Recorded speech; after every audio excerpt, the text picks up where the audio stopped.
Separation anxiety is super common in dogs, especially now that a bunch of us work from home all the time. So those times when we do leave, our dogs can be super not used to that and often feel very anxious, leading to separation anxiety. But prevention is key for separation anxiety, and this can be done in 6 simple steps. By the way, if you're looking for a video on how to fix separation anxiety that already exists, make sure to subscribe to our channel because that video is already in the works. But for now, let's talk about how to prevent it in the first place. Mochi's tails.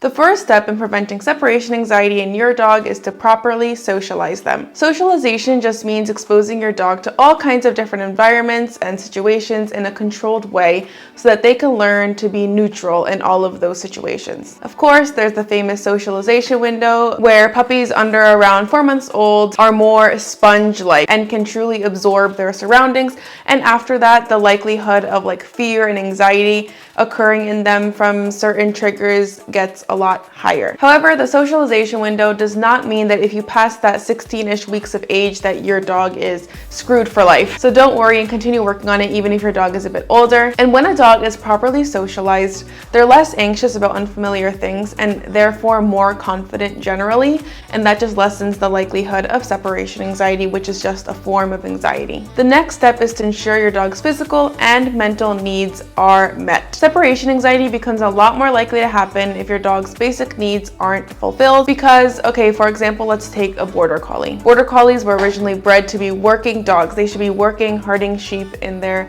most optimal situation. So now let's imagine a Border Collie that only got one short walk in the morning and is expected to stay home peacefully and calm for 6 hours that day. Obviously, the Border Collie is going to have all this physical energy inside of them and desire to work and use their brain. So when they are left alone for 6 hours without their needs being met, they're obviously going to feel super anxious and on edge when they're home alone the entire time, leading to separation anxiety. So just make sure that these needs are met before you do anything else. The third step is to get started on crate training ASAP, as in as soon as you get your dog. Crates are sometimes misunderstood for being seen as cruel for dogs, like a punishment cage, but it's actually more like a safe space for your dog. Now, I personally never force Mochi into his crate when we leave him. I never close the door on him, but just having the crate in the general vicinity of where he's staying home alone is like a game changer because I properly crate trained Mochi to love his crate and to view it as a safe haven. By properly crate training your dog and then having the crate available to them when they're home alone, you help them feel secure and safe and helping eliminate the separation anxiety that could happen. And for more on crate training, check out our video on our channel where I already made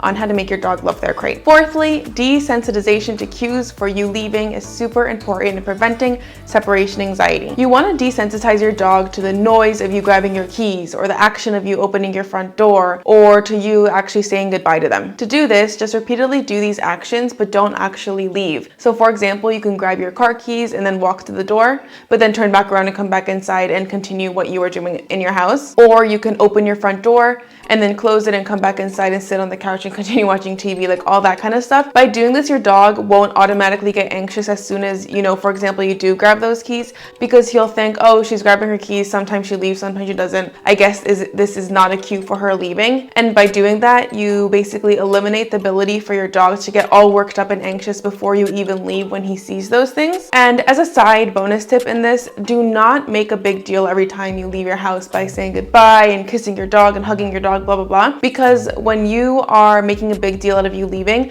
you're communicating to your dog that he should be making a big deal out of this too, basically contributing to his anxieties of staying home alone. As a kid, I used to always basically half cry when I left my family dog to go to school or something because I was always so sad and I just loved him so much.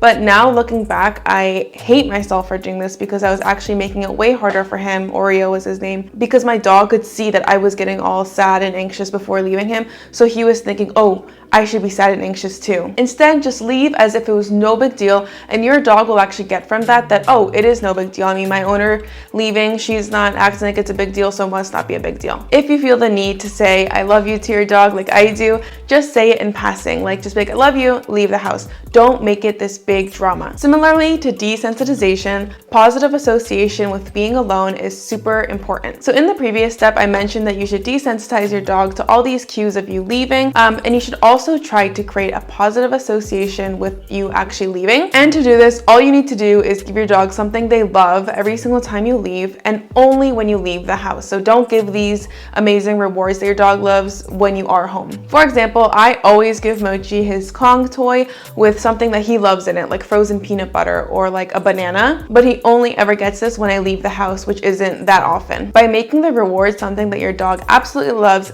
and by restricting the occurrence to only when you leave, your dog might even start looking forward to when you leave the house. As someone that used to have a super separation anxiety riddled dog, again Oreo, I thought that this situation was impossible. My dog would never be okay with me leaving without like freaking out. But with Mochi, since I got him, I've been doing this positive association step along with all the other steps I've listed in this video, and I can tell you it works. It's insane. Like Mochi cannot care less when I leave. Sometimes it actually offends me.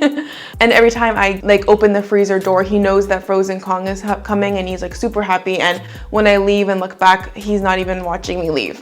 Like he doesn't care. Sixth step, set small goals for your dog. In other words, start with 1 minute of your dog being alone, then work your way up over the course of weeks extremely slowly until they can stay home for a few hours. It might seem silly to step out of your house for 1 minute, then come back and do that for 2 minutes, come back once in a while, but trust me, it's so important preventing separation anxiety by telling your dog that they can do it in such incremental steps. By going slowly, your dog is able to adjust basically on his own time to being alone until they barely notice whether you've been gone for 2 minutes or 2 hours. Of course, if your dog is going to be home alone for more than, let's say, like half a day, please consider, doggy daycare or a private dog sitter, because your dog should never be alone for that long. It's just not nice or fair to them. Now that you know how to prevent separation anxiety in your dog, check out this video on how to get your dog to stop barking indoors, linked here on the screen.